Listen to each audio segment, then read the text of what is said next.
ಶಂಕರಪ್ಪ, ಏ ಶಂಕರಪ್ಪ, ಅಯ್ಯ ನೀವು ಏನೋ ಗುರ್ತಿಡ್ದಿಲ್ವಾ? ಈ ಊರಿನ ಗ್ರಾಮ ಪಂಚಾಯತಿ ಅಧ್ಯಕ್ಷ ನಾನು. ಅದು ಗೊತ್ತು ದಣಿ, ಆದರೆ ನೀವೇನಿಲ್ಲಿ? ಏನಿಲ್ಲ, ಊರಲ್ಲಿ ಹೊಸದಾಗಿ ತರಕಾರಿ ಮಾರ್ಕೆಟ್ ಓಪನ್ ಮಾಡ್ತಾ ಇದ್ದೀನಿ. ನೀವು ಬೆಳೆಸ್ತಿರೋ ತರಕಾರಿ ಎಲ್ಲ ನನಗೆ ಕೊಡಬೇಕು. ಬಾಕ್ಸ್ಗೆ 200 ರೂಪಾಯಿ ಕೊಡ್ತೀನಿ. ಅದೇನು ದಣಿ, ಹೊರಗಡೆ ಎಲ್ಲ ಬಾಕ್ಸಿಗೆ 300 ರೂಪಾಯಿ ಕೊಡ್ತಾರಲ್ವಾ? ಕೊಡ್ಬೋದು. ನನ್ನ ಬಿಟ್ಟು ಬೇರೆ ಯಾರಿಗನ್ನ ಮಾರಿದ್ರೆ ಸರ್ಕಾರದಿಂದ ಬರೋ ಯಾವೊಂದು ಯೋಜನೆನೂ ನಿಮ್ಮ ಮನೆಗೆ ಬರಲಾರ್ದಂಗೆ ಮಾಡ್ತೀನಿ. ನನಗೆ ಇಷ್ಟ ಆಗಿಲ್ಲ ಅಂದರೆ ಒಬ್ರು ಹೇಳಿದ ಬೆಳೆನ ನಾನು ಅದ ಬೆಳೆಸಲ್ಲ. ಅಂಥದ್ರಲ್ಲಿ ನೀವು ಹೇಳೋ ರೇಟಿಗೆ ನಾನು ಹೆಂಗೆ ಕೊಡ್ತೀನಿ ಅಂತ ಅಂದ್ಕೊಂಡೆ. ನಾವು ರೈತರು ಸರ್ಕಾರದಿಂದ ಬರೋ ಯೋಜನೆಗಳನ್ನ ನಂಬ್ಕೊಂಡು ಬದುಕ್ತಿಲ್ಲ. ನಾವು ಬೆಳಿತಿರೋ ಕಷ್ಟನ ನಂಬಿ ಬದುಕ್ತಿರೋದು.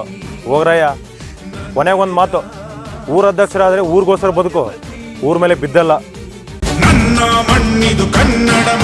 ಈ ವಿಡಿಯೋ ಇಷ್ಟ ಆದರೆ ನಿಮ್ಮ ಅನಿಸಿಕೆ ನಾನು ಕಾಮೆಂಟ್ ಮಾಡಿ.